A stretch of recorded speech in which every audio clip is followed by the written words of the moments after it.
Po luajnë kuis me neve. Ka patur aparate kundër zjarit, nuk ka patur aparate kundër zjarit.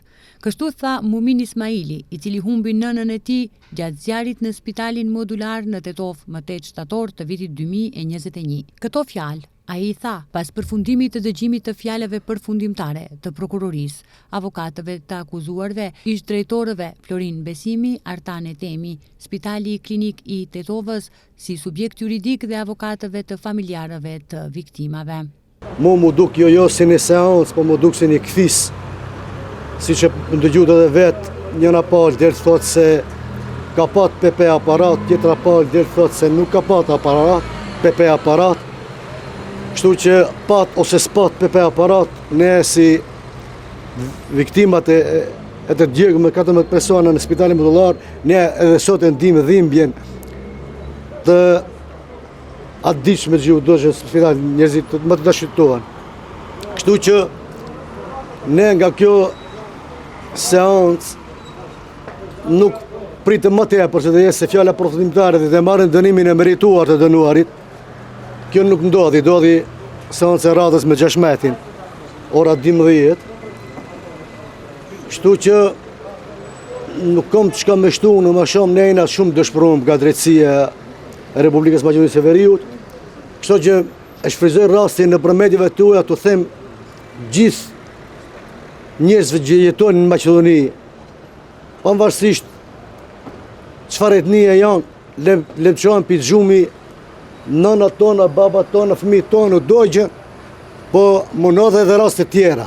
Ibin Emshiu, një familjar tjetër që ka humbur të afërmit e tij në zjarin në spitalin modular në Tetov, tha se edhe pse kanë kaluar 4 vite nga kjo tragjedi, ende merren me kablot dhe aparatet kundër zjarit. Kanë kaluar 4 vite, akoma merren me këto gjëra. Unë veç një gjë mund ta them. Kabli fajet, PP aparat fajet, vetëm ku janë njerëzit. Leri krejt fajet, në tilon krejt me njerëzit ku janë. Edhe masane gjyqtari duhet me qenë këtë rend pak me jashpër, sepse nëse edhe gjyqtari kalon pjesën e korupcionit apo krimit, do me thonë s'ka më këtu asgjë. Na gjege për treti, për skatri, mbas 4 vite. Edhe familjarët tjerë presin që ky rast të ketë epilog dhe të akuzuarit të marrin dënimin e merituar. E vërteta shpallet kush ka kanë fajtori ati, se duhet tjesë nga i fajtori ati, se nuk mund marre flakot spitali e ku s'ka të vërtet as njëse. Akoma nuk e zbarë, duhet të dim prej shka vinë ajo, prej kujt vinë. Ati ka faktor, nuk mund e tjesë e këshu. Rasti rigjykohet pasi gjykata e apelit të Gostivarit e ka kthyer lëndën në gjykatën themelore në Tetov. Gjatë fjalëve përfundimtare, prokuroria kërkoi dënim për ish drejtorët e Spitalit Klinik të Tetovës, Florin Besimi dhe Artan Etemi, sepse sipas prokurorisë, ata është dashur që të sigurojnë aparate kundër zjarit. Ndërkohë avokatët e të akuzuarve hodhën poshtë akuzat duke nënvizuar faktin se në momentin e pranim dorëzimit të kontanierit për Spitalin modular, drejtorët nuk kanë nënshkruar dorëzim teknik të objektit.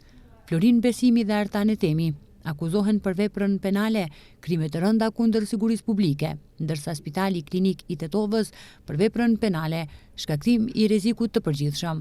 Aktgjykimi për rastin në Spitalin Klinik të Tetovës do të shpallet më 16 maj në ora 12.